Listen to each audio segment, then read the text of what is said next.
नमस्कार दोस्तों, स्वागत है आपका हमारे official YouTube channel GS by Nitesh में। कैसे हैं आप सब? मैं आशा करता हूं बहुत अच्छे होंगे, स्वस्थ होंगे और आप सब अपनी एक दिवसीय परीक्षा में पूरी शिद्दत के साथ व्यस्त होंगे। मित्रों, व्यस्त रहिएगा। व्यस्तता के बीच आपके बीच एक नई खुशखबरी आ चुकी है। यूपी में SI की भर्ती, जिसे उप निरीक्षक कहा जाता है या दरोगा कहा जाता है, उसकी भर्ती आ चुकी है। 4543 पदों पर आपका नोटिफिकेशन आपके सामने आ चुका है। वर्तमान में आप जो है अपना फॉर्म भर भी सकते हैं। 11 सितंबर 2025 लास्ट डेट रखी गई है। एज लिमिट 21 से 28 साल पहले होती थी। आप भी जानते हैं एज लिमिट में इस बार रिलैक्सेशन दिया गया है और 3 साल छूट दे दी गई है प्रत्येक विषय में।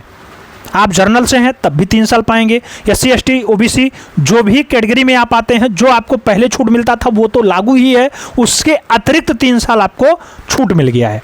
तो बहुत सुनहरा मौका है। आराम से आप तैयारी कर सकते हैं, बहुत बढ़िया से आप पढ़ सकते हैं। आपके सामने ये डिटेल्स हैं। शॉर्ट नोटिस 28 मार्च 2025। आप अप्लाई करने के लिए अगर देखें तो आप 12 अगस्त 2025 से स्टार्ट करेंगे। अप्लाई की लास्ट डेट आपकी 11 सितंबर है। फी पेमेंट का जो है आप 11 सितंबर लास्ट डेट रख सकते हैं। उसके बाद एग्जाम डेट अभी नोटिफाई सून दिया गया है। एडमिट कार्ड भी बिफोर एग्जाम्स आएगा। तो ये डिटेल्स आपके सामने हैं। इसमें अगर देखा जाए तो फीस की बात करते हैं, क्या क्या रुपए लग रहे हैं, जो है कौन से किस कैटेगरी में है, कितना पैसा आपको देना है, तो आप भी जानते हैं। जनरल, उसके बाद सुदामा कोटा एक आता है, EWS जिसे कहा जाता है, आर्थिक रूप से इकोनॉमिक वीकर सेक्शन। उसके बाद OBC भाइयों के लिए 500 रुपये का प्रावधान है। SC ST OBC के लिए 400 रुपये का प्रावधान है। पेमेंट का जो मूड है ऑनलाइन माध्यम में आप कर सकते हैं। Debit card, credit card, internet banking या फिर IMPS या फिर कैश या फिर मोबाइल वॉलेट से भी आप पेमेंट जमा कर सकते हैं। ये तो डिटेल्स आ गई हैं। एज लिमिट इधर दिया गया 21 से 28। यूपी पुलिस आपको डिटेल्स में दे रहा है कि UPSI जो है इस बार आपको 3 साल का छूट दे रहा है। 21 से 28 तो है ही, प्लस 3 और कर लो, यानी जनरल के लिए, अनरिजर्व के लिए 31 साल हो गया। ऐसे मान लो किसी में 5 साल का एक्स्ट्रा छूट होता है SC ST में, तो 5 साल उनका बढ़ने के बाद भी 3 साल और ऐड होना है तो उनको 8 साल का छूट मिलेगा। ऐसे सभी के लिए ये 3 साल दिया गया। टोटल पोस्ट तो दी गई है 4543 पोस्ट है। मित्रों, बहुत सुनहरा मौका है, बहुत अच्छी भर्ती है। आपके सामने ये दिया गया डिटेल्स। एडुकेशनल क्राइटेरिया जो होना है चाहिए वो बैचलर डिग्री सभी का, किसी भी क्षेत्र से आप स्नातक किए हैं, आप BA किए हैं, BSc किए हैं, BCom किए हैं, BTech किए हैं, MBBS किए हैं, सब बराबर ही है, स्नातक ही माना जाएगा। आप फॉर्म भर सकते हैं। उसके साथ passing O level computer certificate का आपसे डिमांड कर रहा है। आपसे कह रहा है कि आप बैचलर डिग्री हो, passing O level certificate computer वाला हो, या 2 ईयर का आप सर्विस का कोई डिटेल्स रखते हैं अगर आर्मी में हैं, या फिर आप B सर्टिफिकेट रखते हो नेशनल कैडेट कॉर्प का, NCC का, या फिर फुल्ली एलिजिबिलिटी आप यहाँ से चेक कर सकते हैं। डिटेल्स में और विस्तार से दिया गया है। यानी अगर आपने स्नातक कर रखा है, आयु आपकी 21 साल है और 21 साल से 31 साल के बीच, ये हम अनरिजर्व की बात कर रहे हैं। बाकी आप अन्य कैटेगरी में अलग अलग छूट डिवाइड की गई है, तो उसमें अगर आते हैं तो आप फॉर्म भरने के लिए योग्य हैं। मित्रों, आप फॉर्म भर सकते हैं, अपनी तैयारी को बेहतर कर सकते हैं। ये आपका थोड़ा सा विस्तार से दिया गया कि आपका जो सब इंस्पेक्टर सिविल पुलिस में जाएगा उसके लिए 42 पोस्टों का जो है प्रावधान किया गया है। फीमेल दरोगा के लिए 106 पदों का प्रावधान है। मित्रों, 106 वैकेंसी आई है। आपको अगर प्लाटून कमांडर बनना है या प्लाटून कमांडर में सब इंस्पेक्टर बनना है तो उसके लिए 135 है, और इसी प्लाटून कमांडर में स्पेशल सिक्योरिटी फोर्स होता है उसके लिए 60 पद का प्रावधान है। ओवरऑल वैकेंसी जब आप काउंट करेंगे तो ये 4543 बैठेगा। ये वैकेंसी निकल चुकी है। फॉर्म भर सकते हैं। इसमें अगर देखा जाए तो फिजिकल एलिजिबिलिटी होती है। आप पहले टेस्ट पास करो, टेस्ट पास करने के बाद आपका फिजिकल होगा। मित्रों, आपका दौड़ भाग होगा, नाप जोख होगा। नाप जोख के लिए क्या दिया गया है क्राइटेरिया आप देख सकते हैं, बहुत बढ़िया से साफ साफ अक्षरों में दिया गया है। अनरिजर्व OBC और SC के लिए जो दिया गया है, हाइट यहाँ नहीं मेंशन किया गया, यहाँ चेस्ट मेंशन किया गया 168 सेंटीमीटर।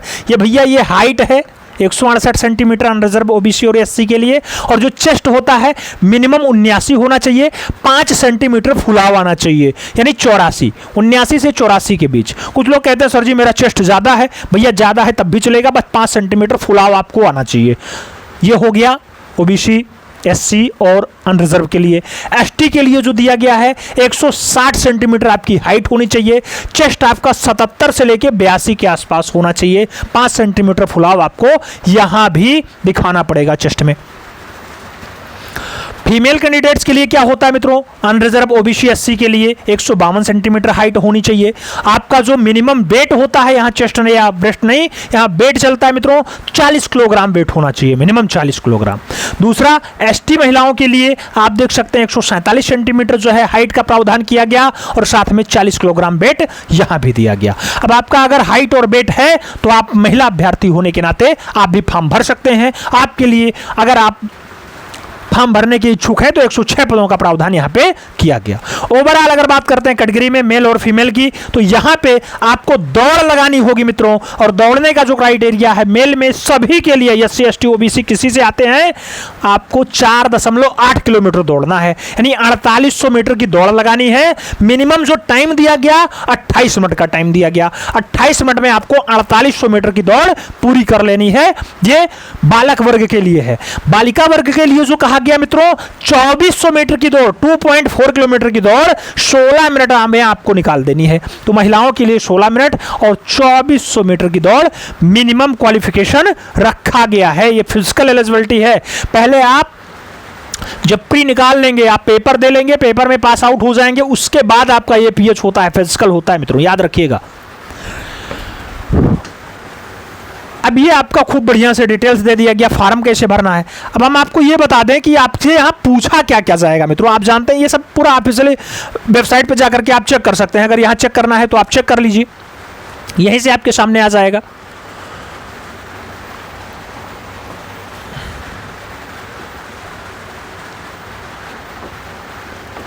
आप अगर यहाँ से आवेदन लेना चाहते हैं तो आवेदन का डिटेल्स भी दिया गया।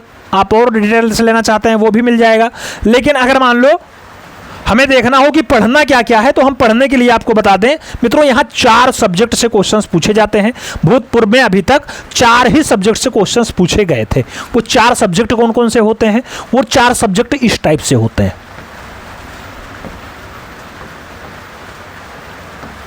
वो 4 सब्जेक्ट इस टाइप से होते हैं। सबसे पहले आपका हिंदी आता है, मातृभूमि का, मातृभाषा आपका हिंदी हो जाएगा। हिंदी से 40 प्रश्न पूछे जाएंगे, 100 नंबर का होगा हिंदी आपका। हिंदी के बाद यहाँ पे आपका मैथ्स आएगा, अंकगणित। मैथ से भी 40 प्रश्न पूछे जाएंगे, 100 नंबर का हो जाएगा। इसके बाद आपका जीके, जीएस ये आएगा मित्रों, जिसमें करंट अफेयर्स भी शामिल है, सीए भी शामिल है। ये आपका मित्रों 40 नंबर लेकर के आएगा, और सॉरी 40 प्रश्न लाएगा, 100 नंबर का होगा। और उसके बाद आपका विधान से पूछ लिया जाता है, संविधान जिसे कहा जाता है। विधान में आपका पुलिस भर्ती से जुड़ा हुआ सभी डाटा पूछा जाता है, और वो भी 40 प्रश्न लेकर के आता है। उन 40 प्रश्नों के लिए भी आपके 100 नंबर का प्रावधान होता है। तो आपका विधि यहां हो जाता है, विधि से जुड़ा हुआ 40 प्रश्न, और ये 40 प्रश्न भी आपका 100 नंबर का हो जाता है। तो इस टाइप से क्वेश्चंस आपसे पूछे जाते हैं। मार्केट में बहुत सारी बुक्स आ गई होंगी, बहुत से लोग बैच लॉन्च कर दिए होंगे। अगर आप इच्छुक हैं तो बैच ज्वाइन कर सकते हैं, बढ़िया से पढ़ सकते हैं, अपनी तैयारी को बेहतर बना सकते हैं। बाकी और अधिक जानकारी के लिए आप ऑफिशियली वेबसाइट वाला डिटेल्स चेक कर लेना, वहाँ पे आपको बहुत विस्तार से सब कुछ दिया जाता है मित्रों। तो वहाँ आपको बहुत विस्तार से सब कुछ जानकारी मिल जाएगी। उम्मीद है सारी बातें आपके दिमाग में बैठ गई होंगी, समझ में आ गया होगा। कुछ लोग कहते हैं सर जी रीजनिंग नहीं पूछा गया। भैया रीजनिंग रहेगा, रीजनिंग आपका रहेगा। रीजनिंग 40 नंबर का आएगा।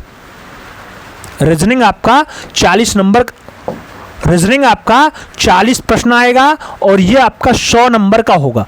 ये वाला हिस्सा जो विधि विधान वाला है, ये जीके जीएस में एक्सेप्ट हो जाता है। ये जीके जीएस मुश्किल से 10 से 12 प्रश्न आते हैं। करंट अफेयर्स 8 से 10 प्रश्न आ जाता है। बाकी बचे हुए 18-20 प्रश्न आपके विधि से ही हो जाते हैं। कुछ लोग कहते हैं पॉलिटी ज़्यादा आता है, कुछ लोग कहते हैं नहीं, वर्तमान में जो धाराएं हैं वो खूब ज़्यादा पूछी जाती हैं।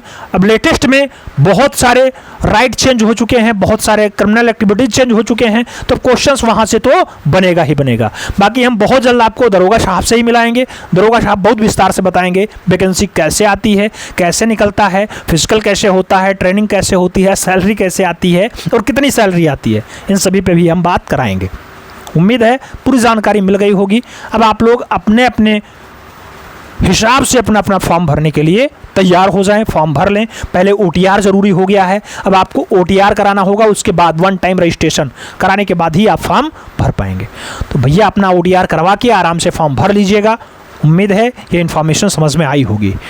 बाकी अगर न्यूज़पेपरों की हम बात करें, विभिन्न न्यूज़पेपरों में भी दृश्य छपा है और न्यूज़पेपरों में जो टाइम दिया गया है आप देख सकते हैं। प्रदेश भर में दरोगा के लिए 4543 पदों पर सीधी भर्ती के लिए आवेदन शुरू हो चुका है। आयु सीमा में 3 साल की छूट दी गई है। कोई हेल्प लेना है तो आप हेल्पलाइन नंबर 1800911005 पे डायरेक्ट आप संपर्क कर सकते हैं। ये डिटेल्स दिया गया, विभिन्न न्यूज़पेपरों में छपा है, ये हिंदुस्तान का है। 4543 पदों पर भर्ती दिया गया, बढ़िया से आप इसको भी पढ़ सकते हो बहुत बढ़िया से। वही बात यहाँ भी लिखी गई है। वही आपका ये हिंदुस्तान जाइफ्स में भी यूपी पुलिस में 4543 पदों पर भर्ती के लिए आवेदन शुरू हो चुका है। OTR कराना ज़रूरी है, ये लिखा गया है। बाकी SB शेडरकर जो बोर्ड के अध्यक्ष हैं उनके मुताबिक अभ्यर्थियों के आवेदन कराने से पहले OTR कराना ज़रूरी हो गया है। तो आप bpb.gov.in पे जाकर के OTR कर लें और अपनी प्रक्रिया निःशुल्क है ये OTR वाली। वो OTR करा के बाद आप अपना फॉर्म सबमिट कर सकते हैं। ये सब डिटेल्स आपके सामने न्यूज़पेपरों के माध्यम से भी आ चुका है।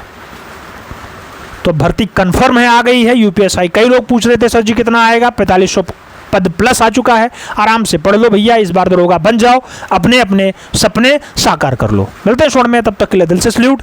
जय हिंद।